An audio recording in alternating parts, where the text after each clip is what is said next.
Dicen que son las nuevas generaciones, pero no son las nuevas generaciones. Es que psicológicamente no somos iguales a antes de la pandemia y psicológicamente, después de la Dana de Valencia, la gente no va a vivir psicológicamente igual de despreocupada con respecto al cambio climático y algunas cuestiones.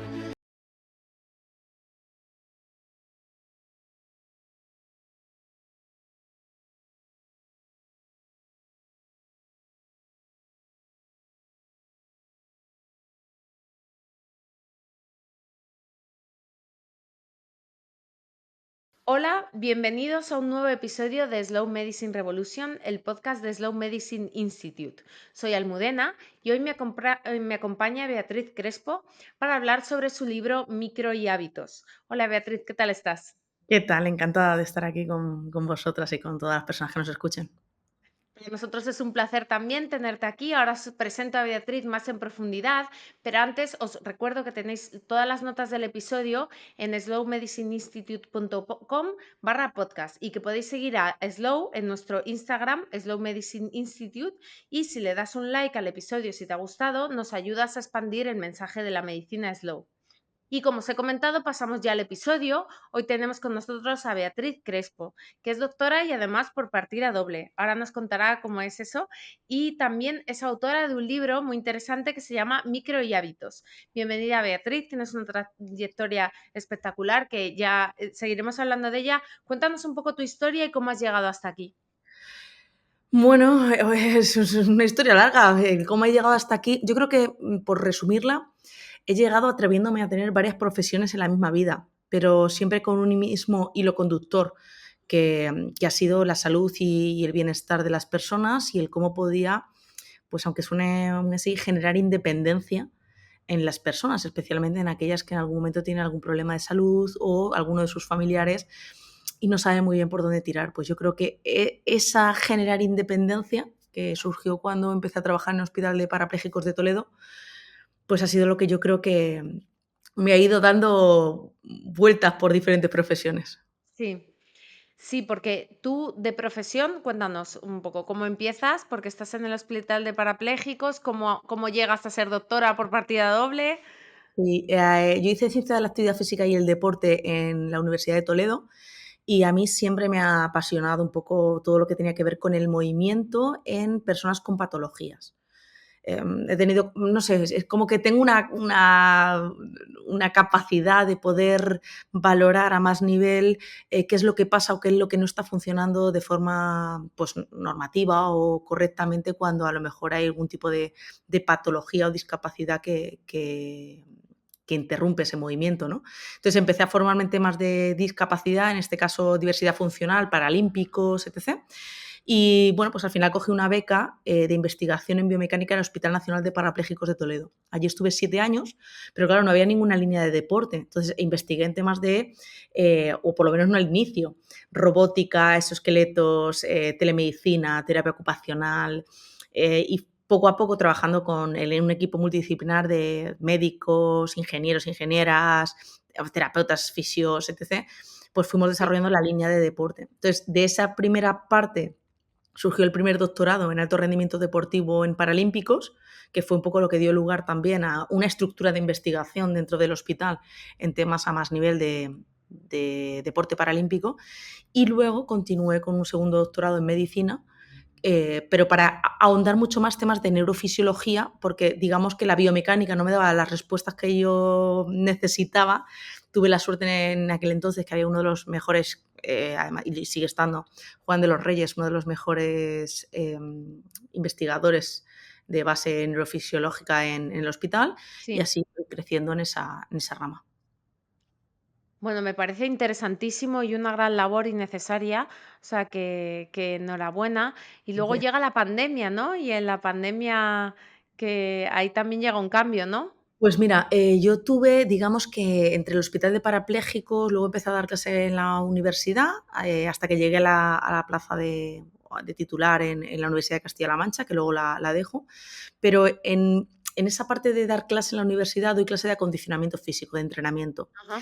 Yo tenía muy claro que el entrenamiento online era una herramienta que era muy válida para muchas personas, porque ya lo había hecho con mucha gente con lesión medular que querían hacer deporte y que no podíamos estar físicamente en el mismo sitio. Entonces, en la pandemia me compro un micro, me compro una cámara Sí. y me pongo a hacer píldoras de ejercicio, las Healthy Pills, desde la terraza de mi casa.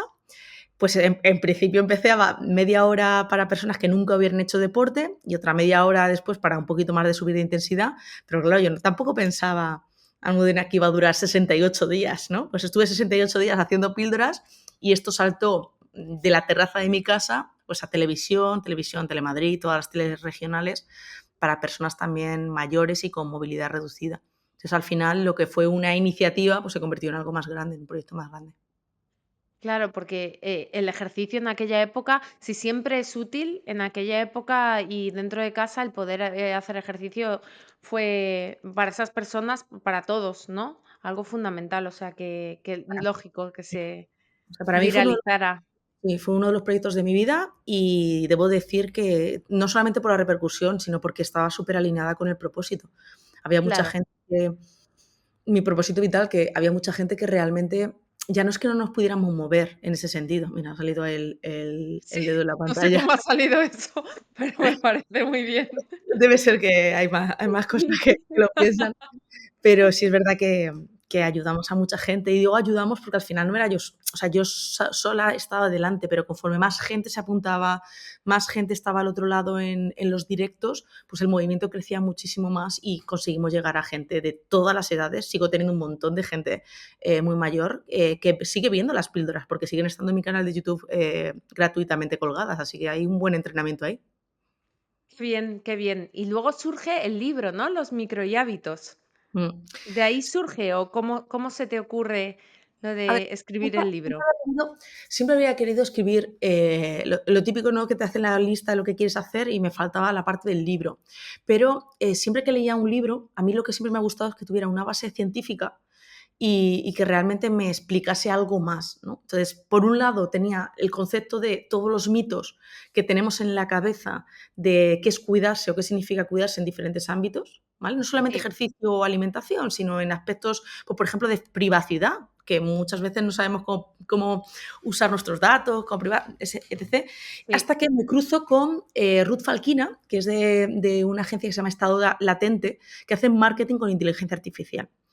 Y empiezo a pensar en la posibilidad de que el libro no solamente sea un concepto físico, libro que te lees y del que aprendes, sino que pueda ser la puerta física a un entorno virtual que siga creciendo, tanto en cuanto siga creciendo la inteligencia artificial que nos ayude en un momento dado a personalizar qué hábitos son los saludables para tu estilo de vida. Y así comienza el libro.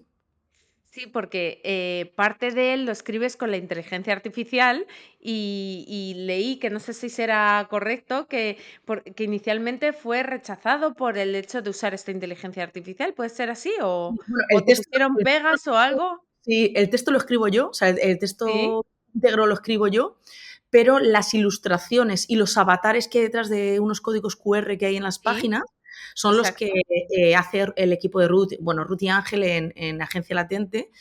Y claro, cuando yo voy con la idea del libro a editorial grande, en un momento dado me dicen que le gusta mucho la idea del libro, que tiene mucha salida, pero que al hecho de usar para hacer las imágenes y las ilustraciones inteligencia artificial, pues que puede echar hacia detrás a toda la distribución. Te estoy hablando también ya de hace pues como un año y pico. Esto ha evolucionado mucho y muy rápido, mucho más que Sí. otras tecnologías. De hecho, ahora estoy escribiendo otro para una editorial grande.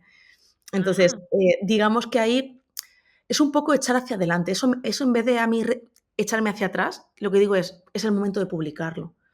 Y lo claro. autoedito e invierto una pasta en tener ese libro y en poder llevarlo hacia adelante porque, oye, porque al final considero, y hablo mucho, ¿no?, en conferencias que tengo de cómo va a ser la salud del futuro, cómo van a ser los hábitos del futuro, pues igual un poco como la visión del entrenamiento online, que no es Sí. algo que yo me invente ni que sea mucho, sino que como leo, veo, viajo, pues al final te das cuenta que hay cosas que van a llegar aunque hoy no las tengamos en nuestro día a día. Pues los micro y hábitos lo que pretenden es sentar, son 12 historias de mitos que tenemos en la cabeza, actividades de menos de 2 minutos que tú puedas hacer en tu día a día para conseguir el mismo objetivo, pero quitando ese mito de por medio, pues sudar adelgaza, todo el tema Sí. del tipo de ejercicio, etc.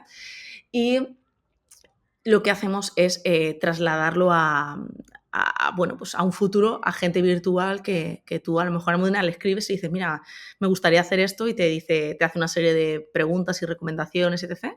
Y a partir de ahí te dice, estos son los micro hábitos que son saludables para tu estilo de vida o que te recomendamos hacer. A mí me parece maravilloso y opino como tú que es el futuro, porque damos por sentadas a veces unas bases de hábitos saludables, como tú pones en tu libro, como hacer ejercicio o cuidar, ¿no?, lo que comes o los hábitos tóxicos, ¿no?, de las amistades o con quien nos rodeamos, ¿no?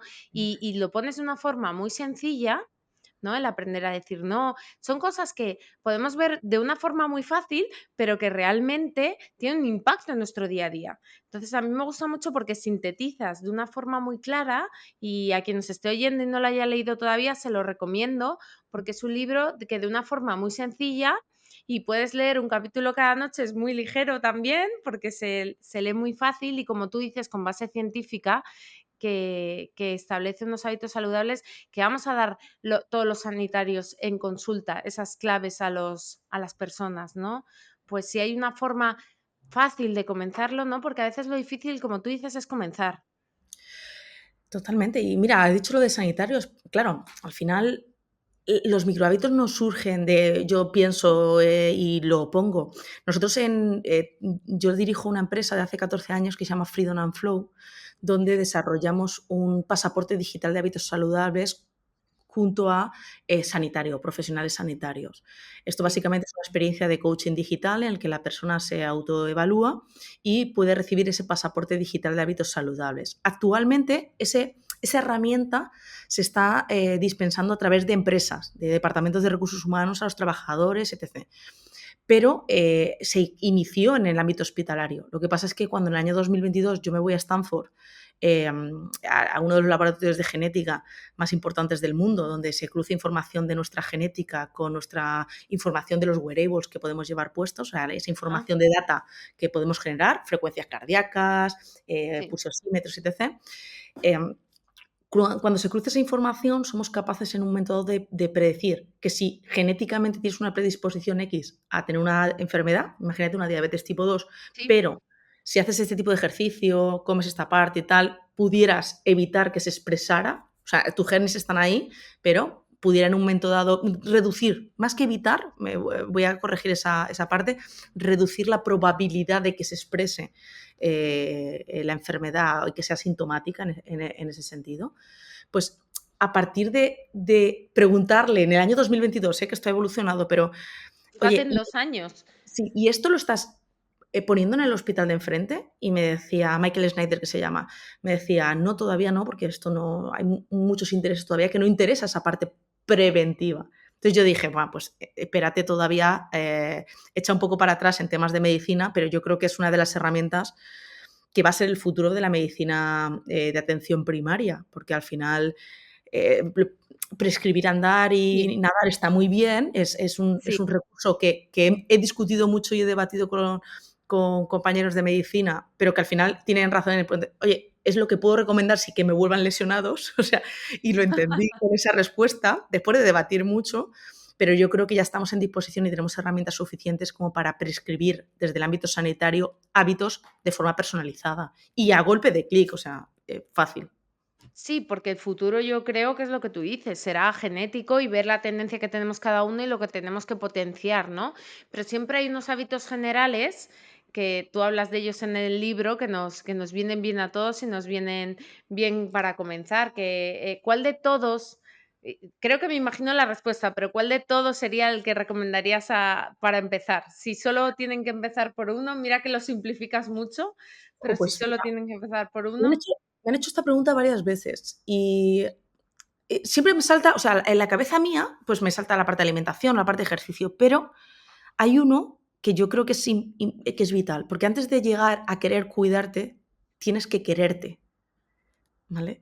Y entonces, Sí, en la parte de neurofisiología, todo lo que es, todo lo que entra a través de canales sensoriales, pues el mirarte, el auditivo, la parte tiene mucha potencia en el cómo nos movemos, en la respuesta que tenemos. Entonces, el mirarte por las mirarte mañanas al al espejo, espejo, ¿no? a los Ese que ojos, dices. el decirte: "Jo, lo estás haciendo fenomenal", por ahí empieza nuestra construcción de la autoestima, y a partir de ahí es cuando a lo mejor queremos poder implementar otros.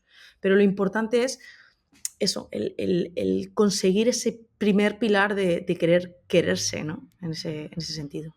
Sí, porque esto también hace diferente a tu libro, porque muchos, a lo mejor nos basamos los sanitarios más en el hábito de vida, ¿no? En la alimentación, el ejercicio, el sueño, pero tú también hablas de mirarte al espejo o de aprender a decir no, ¿no? No decir siempre sí, y además has colaborado con psicólogos, cuéntanos un Sí, sí, poco. pues claro, por supuesto. Yo soy hemos contado la trayectoria y para mí es imprescindible, y además es que tenemos muy buenos profesionales, vosotros, ¿no?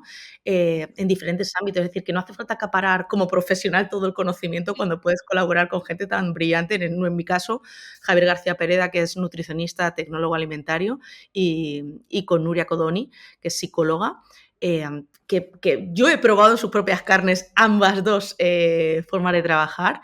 Y yo creo que muchas veces es que en el ámbito sanitario estamos supeditados en un momento dado a nuestra área de especialidad. Y hasta que no nos entre un poco en la cabeza que podemos colaborar, que cada vez, pues por ejemplo, vosotros en la parte de Slow Medicine lo que queréis es no solamente esa visión multidisciplinar, sino además dar voz a diferentes profesionales de diferentes áreas. Yo creo que Eso esto ya es. es una realidad, pero cuando tú tienes que prescribir algo, somos muy prudentes. Y a la hora de prescribir, tendemos a hablar de hábitos en general, pero si no controlamos una especialidad, quedarnos en la capa superficial de lo que tú puedas prescribir bajo el conocimiento que tengas.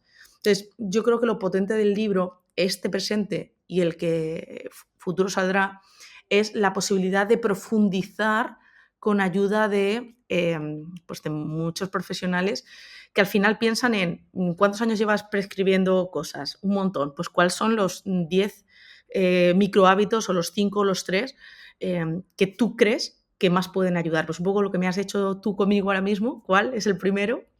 Pues igual con mis compañeros y compañeras. Sí, pues la verdad es que enhorabuena porque es muy interesante y como para mandarlo en consulta a muchos de los pacientes para que empiecen por ahí.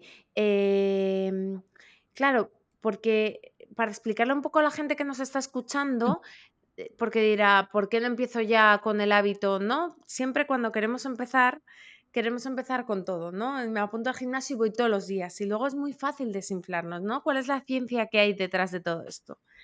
Bueno, pues mira, justo ahora estoy haciendo toda la revisión, porque ya os digo que voy a escribir un bestseller, porque no puedo estudiarlo más. Pero me llama, mira, llevo 20 años estudiando medicina de estilo de vida desde el punto de vista de comportamental, de neurofisiología, cómo. Y claro, la psicología, básicamente, y los estudios que hay sobre la mesa certifican científicamente que hace falta al menos un promedio de 66 días para generar un hábito, ¿no? Y también, pues que hay que esforzarse y que hay tareas repetitivas que, bueno, que te pueden ayudar pequeños hábitos, porque al final tienes que repetir. ¿Qué pasa? Que esos estudios datan, en el mejor de los casos, el último, yo creo, así como más potente, fue la publicación del libro de hábitos atómicos, que fue en el año 2020 o 2021. Pero es que en estos 4 años, que parece baladí, ha cambiado muchísimo nuestra forma de vivir y de estar en el mundo.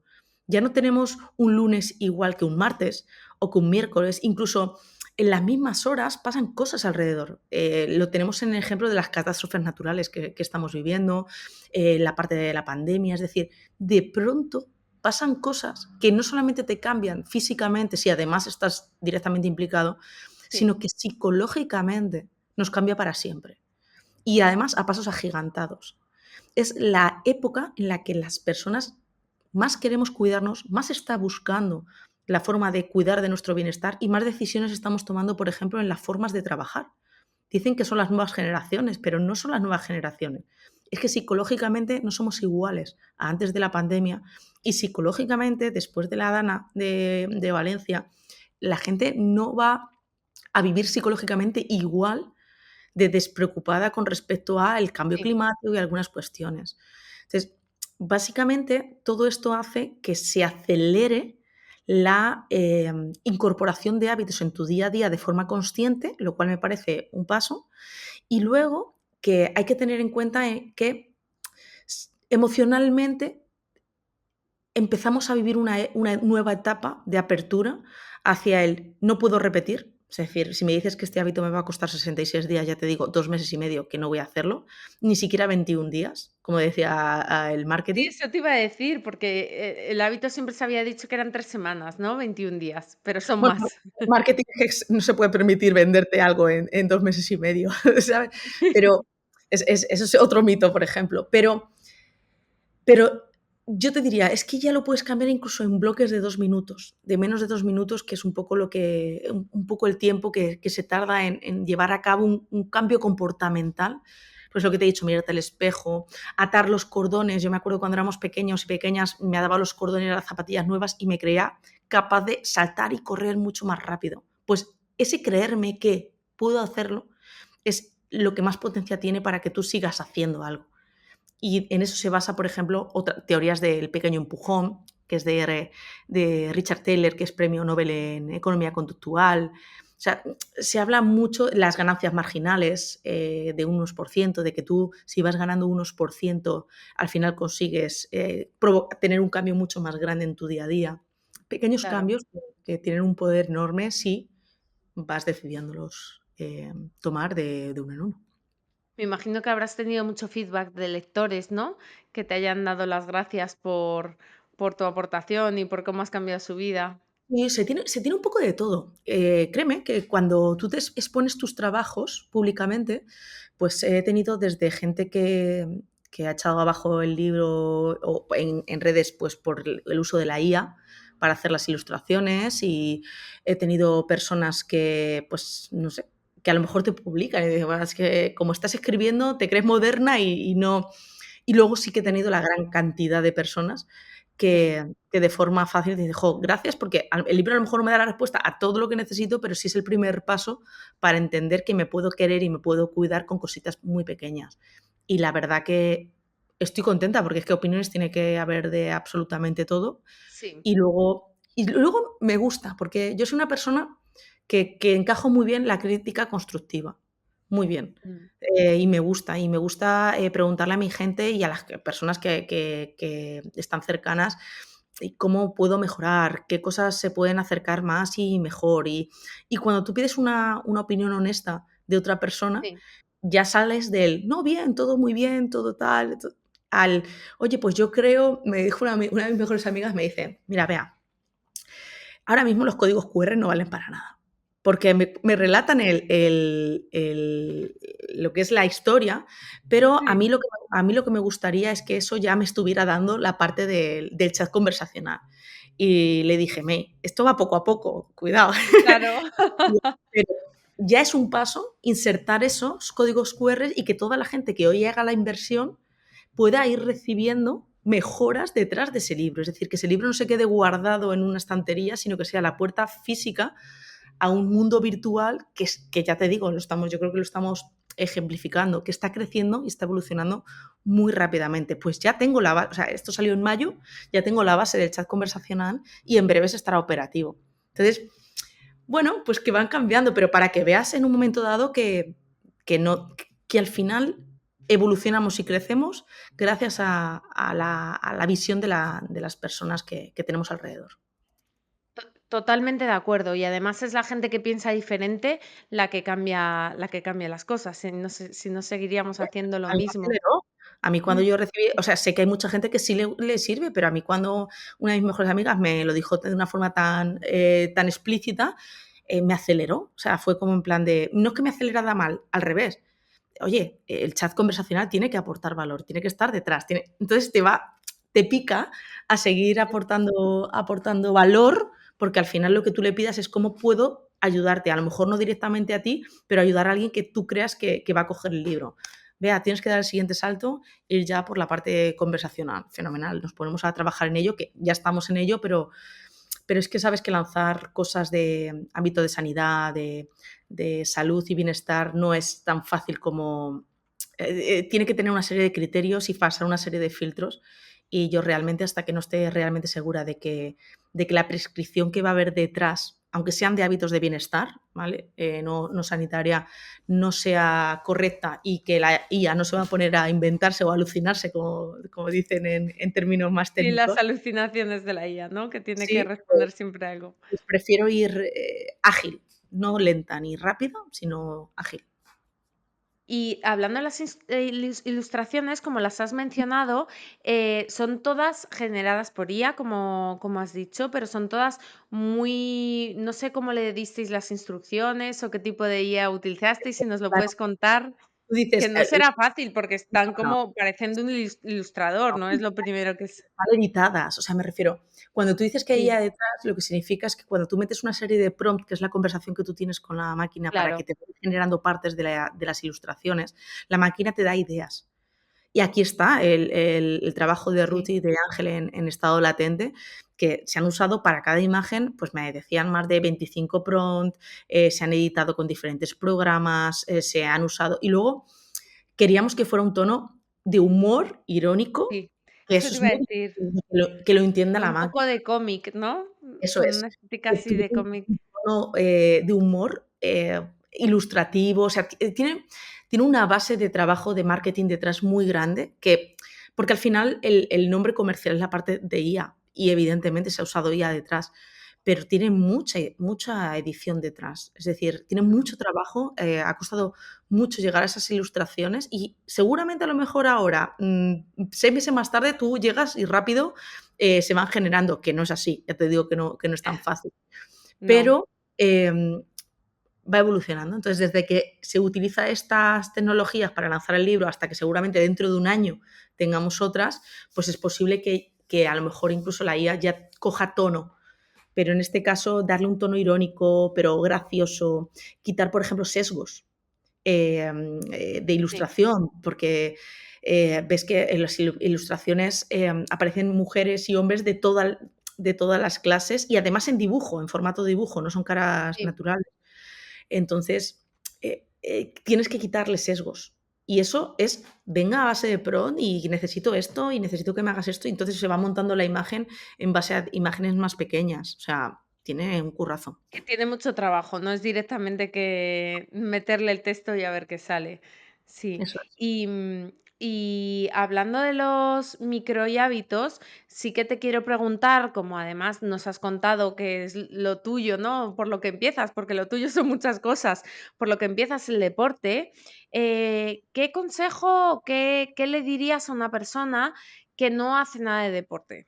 ¿Vale? Y aquí pienso todos tenemos algún paciente porque sabemos además que el sedentarismo se asocia a enfermedades y patologías y hay mucha gente que dice es que yo no sirvo, a mí no me gusta, no, no tengo tiempo. Yo he tenido toda clase de excusas en pacientes, incluso en algún familiar. Entonces tú, aparte de decirle 2 minutos, ¿no? Pero ¿qué más consejos darías? Pues mira, soy muy práctica. O sea, a mí me gusta el deporte y muchas veces no soy capaz de practicarlo. Deporte entendido, la parte de competición, luego está el ejercicio físico, actividad física, ¿vale? Muchas veces la palabra deporte es muy grande y además deporte te lleva a deportistas y Sí, tú no te ves en ese rol en ninguno de los casos, ¿no?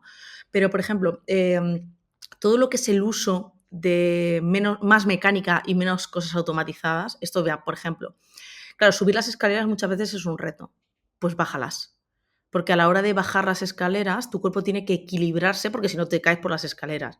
Y no te digo que hagas más o menos que subiéndolas, pero el estímulo que le das a tu cuerpo es suficiente para poder ejercitar ese tono muscular. ¿Vale? Entonces, empecemos por bajar escaleras. Caminar, pues evidentemente caminar no es la mínima dosis saludable, tienes que tener cierta intensidad. Entonces, si tienes una cuesta, intenta no esquivar esa cuesta. Si tienes escalones de por medio, sube los escalones. Es decir, hay que darle mínimos estímulos. No vale solamente con caminar. Pero si no haces nada, me vale con que camines y te vayas al claro. parque que tienes al lado con cuestas. Es decir, la mínima dosis es la que hagas. Y ya hasta ahí. está. Y a partir de ahí, evidentemente, tendremos que ir incorporando pequeñas dosis de intensidad más elevada. Luego hay gente Sí, que, por ejemplo, cuando se apunta a un gimnasio y da ese paso de decir: "Oye, voy a un gimnasio, voy a un profesional", les meten unos palizones que evidentemente no vuelven, porque claro, la sensación de agujetas no nos gusta absolutamente a nadie. Y a mí como profesora del entrenamiento me parece incluso que es un error. Es decir, es normal y es habitual sentir ciertas molestias, musculoesqueléticas cuando empiezas a practicar o a moverte con una intensidad diferente a la que haces en el día a día. Pero esto también sí, sucede cuando vas a hacer una ruta de senderismo un domingo en algún sitio, ¿vale? Lo que no es habitual, y yo creo que eso ya es, y más si estás con profesionales, es que al día siguiente tengas agujetas y no te puedas ni sentar ni levantar. Porque ese es otro mito del que se habla, por ejemplo, en el libro. Las agujetas no es igual a que hayas entrenado más. Que te duela los glúteos hasta decir basta no significa que el glúteo se haya tonificado y vayas a tener un culo como Jennifer López o como, no sé, Mario Casas, por poner sí, ejemplos de chico y de chica, ¿vale? Entonces, ¿qué pasa? Que la gente que no le gusta muchas veces también es porque nunca ha tenido la oportunidad de moverse de forma independiente, autónoma, sentir el disfrute de su cuerpo moviéndose. Muchas de las personas que abandonan la práctica de ejercicio físico es porque en algún momento de su vida se han sentido torpes y nadie les ha enseñado a moverse de otra manera. Y a lo mejor luego bailan en su casa y se lo pasan fenomenal. Eso es actividad física. sí. Baila, ponte una canción. O sea, no está planificada, por lo tanto no es ejercicio físico, a no ser que vayas a clases de baile, etc, etc. Pero empieza por las cosas que te gusten. Si te gusta la naturaleza, combina a irte a caminar por la naturaleza, porque además tienes otra serie de beneficios. Si te gusta la música, actividades con base musical. La fuerza es la base. Yo creo que vosotros también lo habláis muchas veces. O sea, todo lo que es Sí. el entrenamiento de fuerza es la base. Chicos, chicas y da igual la edad.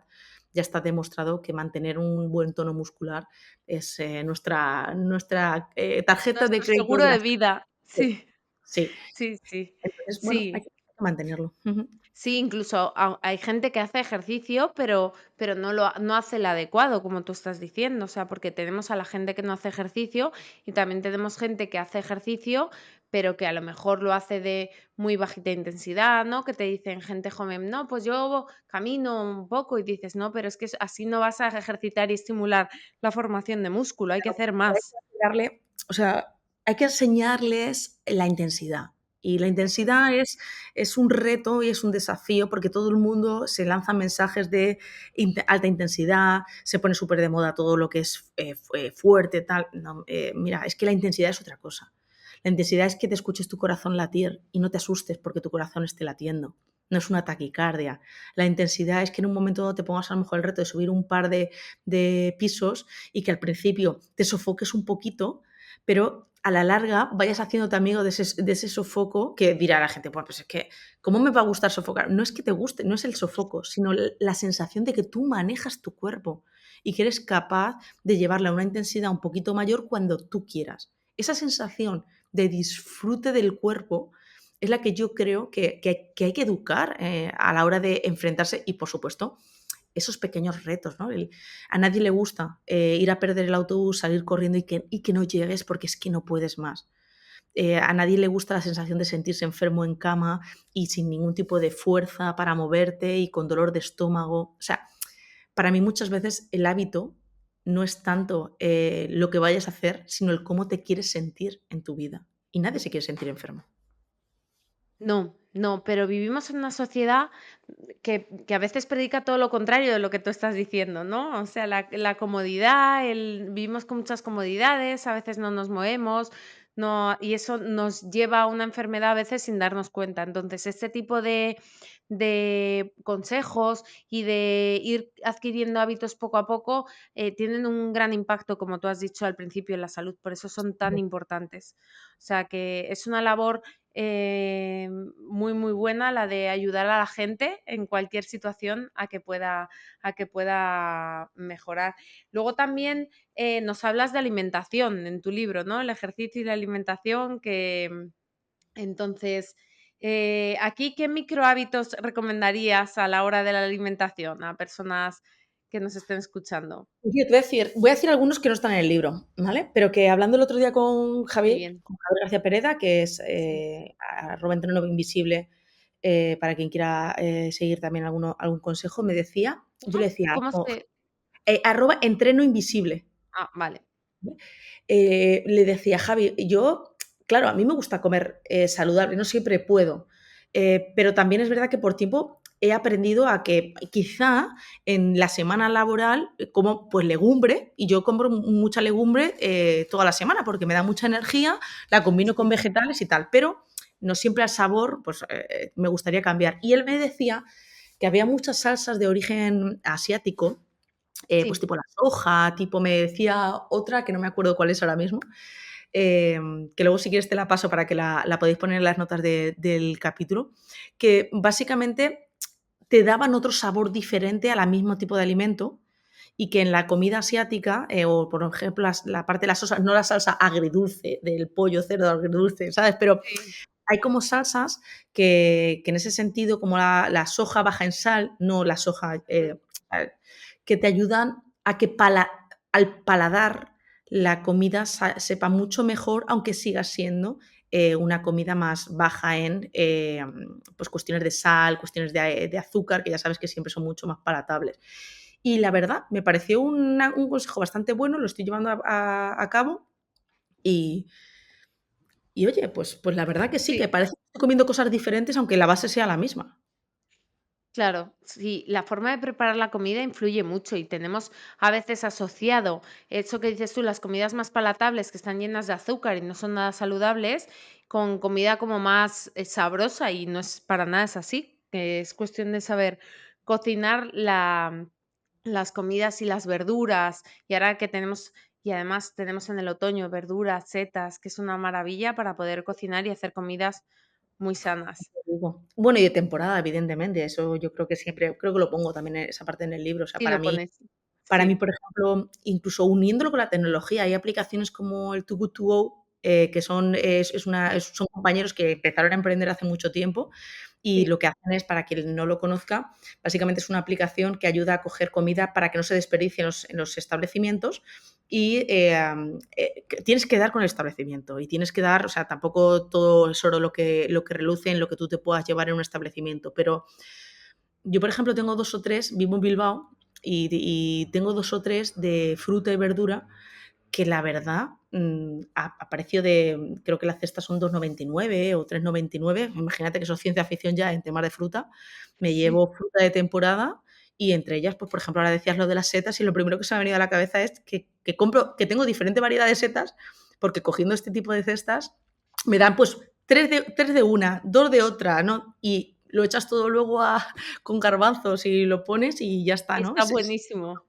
Es un poco aprovechar también los recursos que tenemos a nuestro alrededor para intentar comer de temporada y a un precio menor porque está elevado. Claro, y ahí es otra pregunta que te quería preguntar, y a raíz de lo que has dicho, que hay que aprovechar, ¿no? Lo digital, ¿no? Que tú es lo que nos llevas contando todo el rato, que parece que ahora también está muy demonizado lo digital, ¿no? Que sí, y yo creo que hay que tener un equilibrio entre tecnología y bienestar, ¿no? Entonces, ¿cuál es tu recomendación?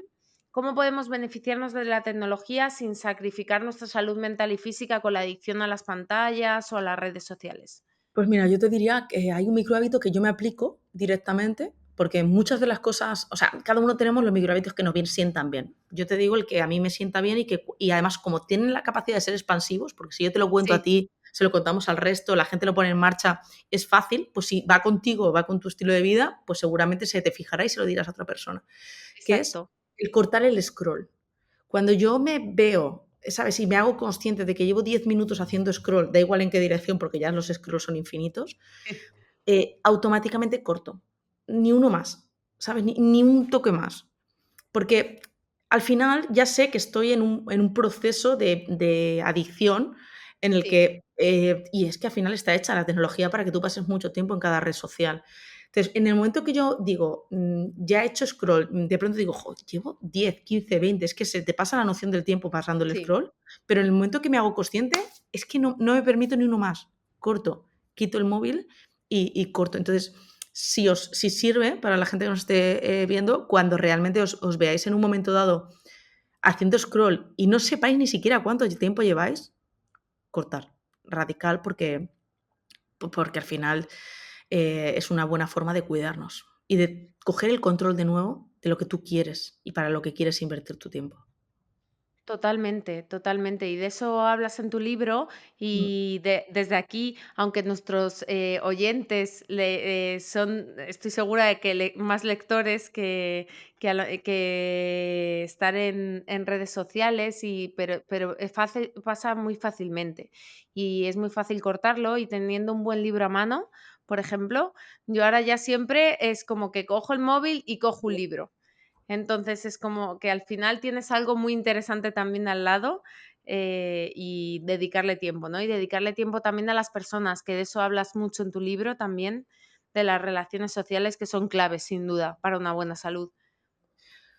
A ver, decía María Martinón, que es la directora del Centro de Investigación de Atapuerca, del yacimiento de Atapuerca en Burgos. Sí, Ella es médica antropóloga y, sí, la verdad que es una persona súper interesante porque tiene un libro que se llama Homo Imperfectus, ¿por qué seguimos enfermando a pesar de la evolución? ¿No? Y a partir del estudio de los yacimientos y de los huesos te va explicando pues, ciertas cosas que se quedan un poco en la genética de la evolución. Es muy chulo, sí, os lo recomiendo en ese sentido.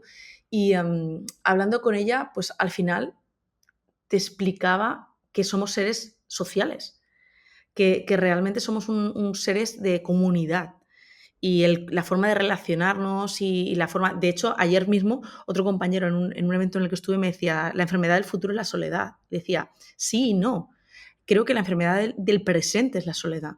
Porque sí, en el futuro ya se están empezando a generar nuevos recursos, nuevos emprendimientos para poder adaptar la sociedad a nuevas familias, nuevos formatos de familia, monoparentales, con hijos sí, únicos, sin hijos, cosas que nosotros no hemos vivido en nuestra sociedad. Entonces, ¿qué pasa? Que para mí la soledad es la enfermedad del presente. Ahora mismo hay mucha gente sola pasándolo sí. fatal, pero la enfermedad del futuro, si lo hacemos bien y si realmente tomamos conciencia de ello, no tendría por qué ser la soledad porque ya se habrían creado espacios donde si tú no tienes hermanos o no tienes familia o no tienes amigos, puedas estar en un entorno social acompañado por otras personas. Y estos coworking o co-living, que ahora en la tercera edad Sí. se están llevando mucho, van a seguir evolucionando en muchos contextos, no solamente en la tercera edad o en las personas mayores. Sí, sí, me parece maravilloso porque de hecho hay un estudio que se ha hecho de muchos años de que las personas que más viven y mejor son las que más círculo social tienen. Y Ujú. no tienen por qué ser familia, pueden ser amigos, etcétera. Y creo que había una iniciativa, no sé si fue en Japón o de un médico que la comenzó de un edificio que es así, o sea, hay ancianos y hay gente joven. Entonces es como que se acompañan unos a otros, ¿no? Y se ayudan y sin duda eso es el futuro y ojalá podamos combatir esa soledad tan mala para tanta gente. Y Lo ya, estaba perdona que te co pero lo estaba buscando justo porque aquí en Valencia, o sea, sí, en la zona de Valencia, en Burgasot, Iker sí, Marcaide, ese emprendedor, sí, empezó a crear, lo que se llama Zubi Cities, que son, sí. edificios de viviendas que son sostenibles, no solamente por el cómo se crea, sino también porque son ecobarrios, ¿no? Como barrios Sí, ecológicos entre todos los que viven y tal, pero para que tengamos una referencia también, nacional que ya ha llegado. sí, pues maravilloso, muchas gracias. Y también, o sea, has mencionado al principio, pero tu empresa Freedom and Flow, ¿no? Pues quiere también instaurar todo ese tipo de hábitos también en las empresas, ¿no? Y bueno, pues si nos cuentas un poquito más, porque tienes lo del Wellbeing Score, ¿no? Y el Healthy Box. Bueno, ya es todo Healthybox, porque ya la plataforma Ah, ha pasado a ser Healthybox y dentro vale, está la evaluación de Wellbeing Score, pero eso es lo de menos. Hace 10 años, nadie me preguntaba, cuando hacíamos entrenamientos en empresa o hacíamos temas de nutrición, nadie nos sí, preguntaba qué efecto tenía en el negocio. y casi tampoco qué efecto tenían las personas. Es decir, nos lo pasábamos muy bien, participábamos en temas deportivos, alimentación, la gente, pues oye, sentía ese beneficio, pero claro, si no había datos que demostraran o que esa toma de decisión, esa inversión que se había hecho era rentable para el negocio, pues se quedaba en una cosa puntual.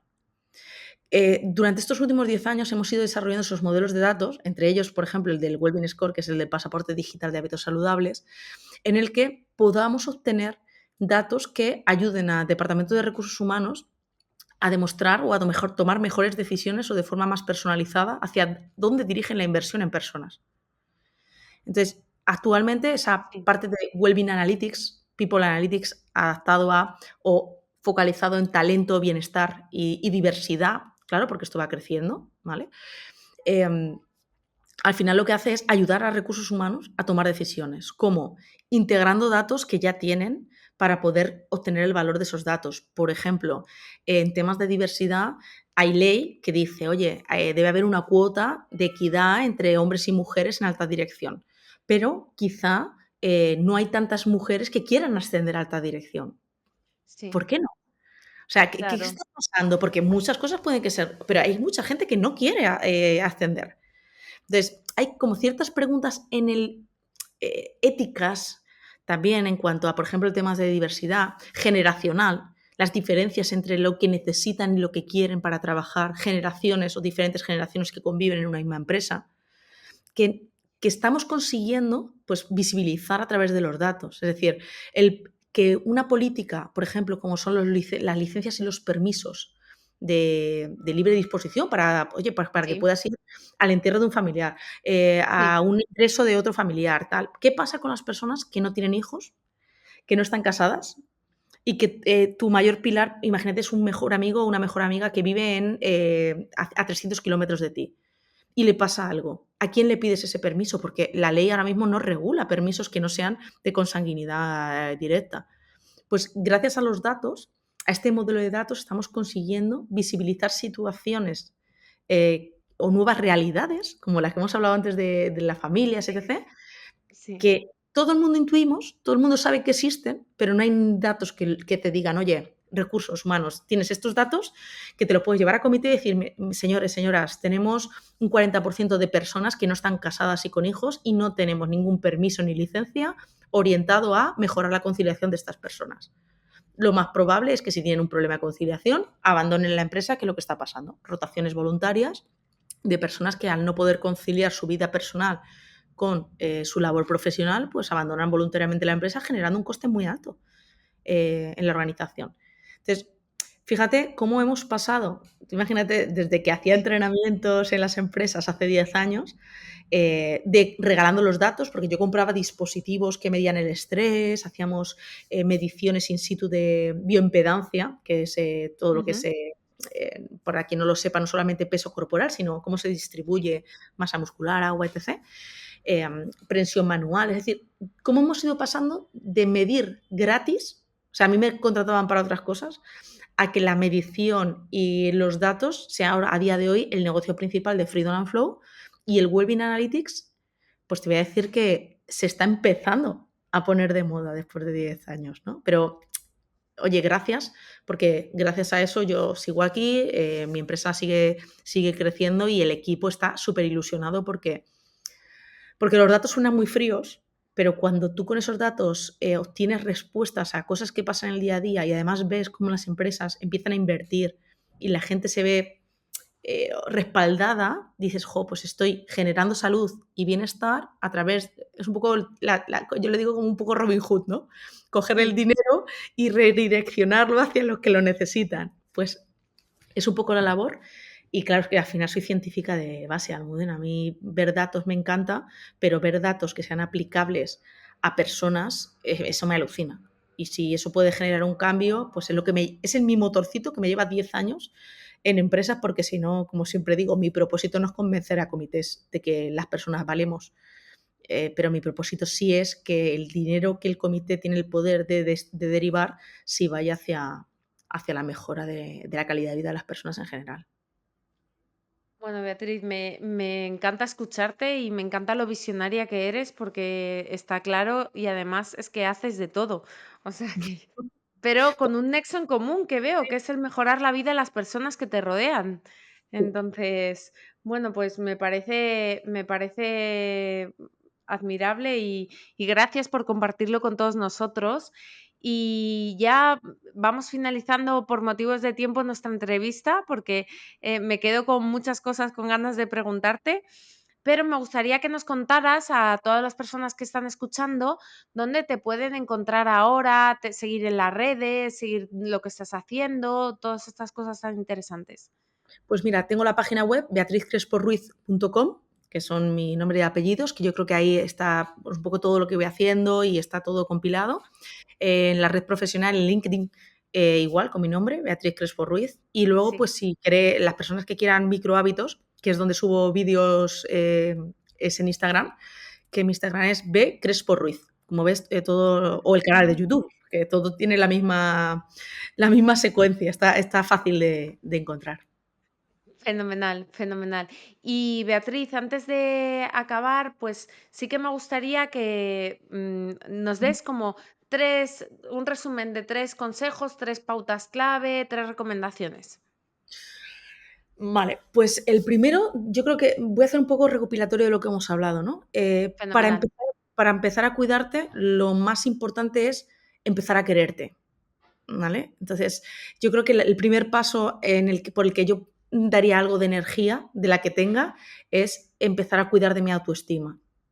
La segunda parte sería la acción, el paso a la acción. ¿Cómo doy el primer paso? Pues el primer paso se da con microhábitos de menos de 2 minutos, ideas que te puedan en un momento dado ayudar a dar ese primer paso. Y tenéis un montón en mi canal de YouTube o en Instagram o en la página para poder buscar el que mejor se adapte para dar ese primer paso. Y en tercero es que, sobre todo, que no tengamos miedo al cambio. Ya vivimos una época en la que vamos a cambiar mucho.